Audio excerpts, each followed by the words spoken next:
Story time!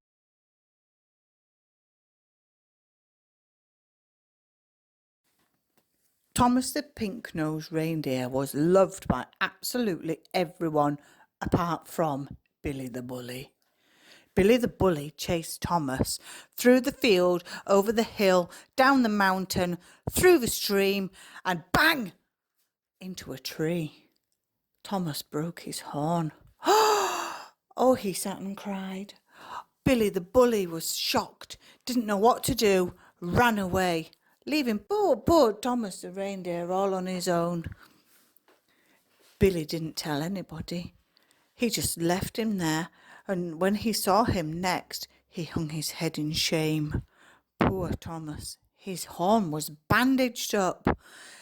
But he didn't tell anybody that it was Billy. He just said that he'd had an accident.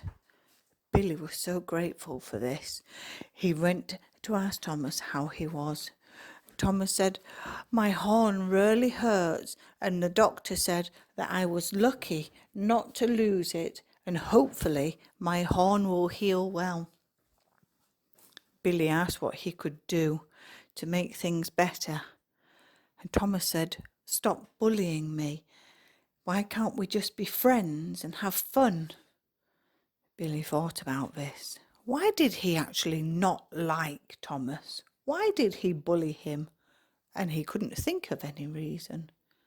"I'll try," said Billy. Over the coming days, Billy and Thomas started to play together. They had so much fun, and Billy realised that he didn't have a reason for not liking Thomas, and he felt very, very sad for making Thomas run into a tree and break his horn. Billy held up his hoof and said, "It was me. It was me. I chased Thomas, and that's how he broke his horn." Everybody was shocked. And Thomas came beside Billy and said, "But it's okay because we're friends now. And it's all okay, Billy. You don't need to worry anymore." Billy thought long and hard about how he could repay Thomas for being so kind, and he decided that he would write to Santa.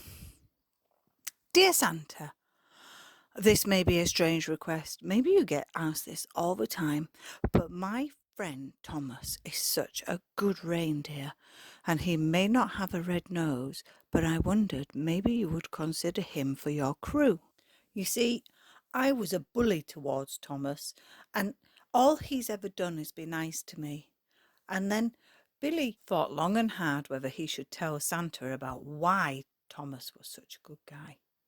And Billy said, "Thomas broke his horn and it was all my fault because I was a bully, and he forgave me, and now we're really good friends, and I would like you please to consider Thomas as one of your reindeers. Thank you." And he put his hoof mark on for Billy.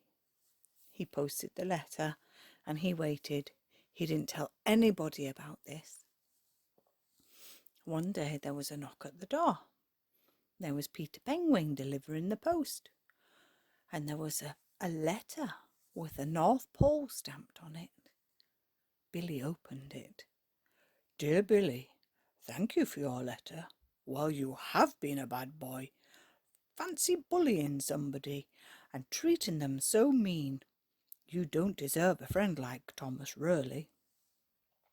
But I'm glad to hear that Thomas forgave you and you are now friends, and hopefully you can mend your ways. Thomas sounds like a very, very good dear, and I would like to consider him if an opening shall appear for my crew. Yours sincerely, Santa Claus." Oh my goodness, a letter from the big man himself. Billy was amazed. He was so grateful for Santa having written back to him. Should he tell Thomas? Do you think Thomas would be happy? Would you be happy if it was you? Well, let's see. He went round to Thomas's house and he said, "Thomas, I have a surprise for you." What is it? I wrote a letter to Santa Claus. What for? I asked him if you could be in his crew. Oh, really? Did he reply? I got the letter this morning. It said that he would consider you if an opening came. Wow. Thank you, Billy. Why would you do such a thing? Thomas, after the way I treated you and the way you have been so kind to me all the time, I think it was the least I could do. Thomas was so made up that he had tears in his eyes. Thank you, Billy. You really are a good friend to me. A few years had passed by, and Billy got a letter. Dear Billy, there is an opening in my crew. Do you still think your friend Thomas would be interested in coming to work for me? Yours sincerely, Santa Claus. Oh, wow! Billy had completely forgotten about the letter that he'd sent. It had been so long and they hadn't heard a thing. He ran round to Thomas's house. Thomas! Thomas! What's wrong, Billy? The big man has written to me. He has an opening in his crew. Do it! Go be one of Santa's reindeers. Oh, I don't know, Billy. Time's gone on and we're much older now. You should do this, Thomas. Really, you should. You deserve it. Thomas said, I'll think about it. Give me till the end of the day. Thomas discussed it with his parents. You should do this, Thomas. It will be good for you. I don't know. I would like to go and do my own thing. I'd like to, I don't know what I would like to do. I'm going to do it. I'm going to do it. I'm going to do it and I'm going to go see the world with Santa Claus. It's going to be amazing. Thank you, Billy. Billy wrote back to Santa Claus. Dear Santa, Thomas would love to be your reindeer helper. What, where, when, how, what do we do? I will await your reply. Yours sincerely, Billy.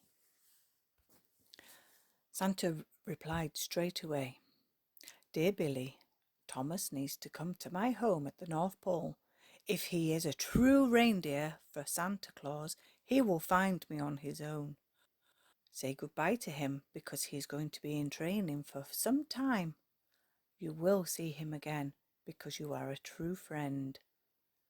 Take care, Billy, and thank you for my new helper, Santa Claus. Thomas set off on the journey. He travelled through the snow, the rain, the wind, but he got there. Does that mean he's a true Santa's helper? Wow, it was beautiful. It was everything that you could imagine. The elves were running round. They were so busy getting ready for Christmas. And he met Merry Christmas, Santa's wife. She was lovely. I've made you a bed up in the barn. Oh, thank you, said Thomas. It was perfect. It was warm and comfortable, lots of food and plenty of water. Oh, Thomas, good of you to come. Let's get on with your training. You have a lot to learn. We don't have long until Christmas, and you need to be ready to pull my sleigh. Thomas was so excited. You need to be able to fly, Thomas. Can you fly? I've never tried. Come with me. Off they went to the top of the hill. Santa Claus said, you need to run down this hill as fast as you can, and if you feel it, you will fly. Thomas started running and tripped over his hoof, and he rolled down the hill. Oh, my horn! Are you okay? Cried Santa Claus. I'm fine, said Thomas. He didn't want Santa Claus to know that he was hurt. He climbed back up the hill. Let's try again. And he started running, and as he got towards the middle of the hill, he could feel his feet becoming lighter and lighter. He was doing it. He was flying across the sky. Wow! Oh, wow, he could see Santa Claus on the hill. He looked tiny. You've done it, Thomas. You've done it. You really are my helper. Thank you, Billy. You really are a true friend. Thomas was so happy, and he came down and he landed with a bump. Oh, said Santa Claus, I think we need to work on your landing. The training continued, and when Christmas Eve came, Thomas got to go behind Rudolph on the sleigh. Good evening, Thomas, said Rudolph. We have a very, very busy time ahead of us. Are you ready? I am so excited, said Thomas. I could pee myself. I can't wait. And to be behind you, Rudolph, oh dear me, I'm just so happy. Words cannot explain. Off they went, and they went across all the countries and all the rooftops and the igloos and the tents and the tree huts, and everywhere you could imagine they went, delivering presents to all the children. And when they landed back on Christmas Day, Merry Christmas had made a huge meal for them all. They got to go sit in the hot springs to rest and relax their aching muscles. And Rudolph said, You were fantastic, Thomas. What did you think of your first flight? Thomas loved it. When do we go again? Oh, not till next Christmas. Oh, but I really want to go again. I'm sorry, Thomas. You have more training to do. You are good, but you can be better. Do you think I could take your place one day, Rudolph? We'll have to wait and see.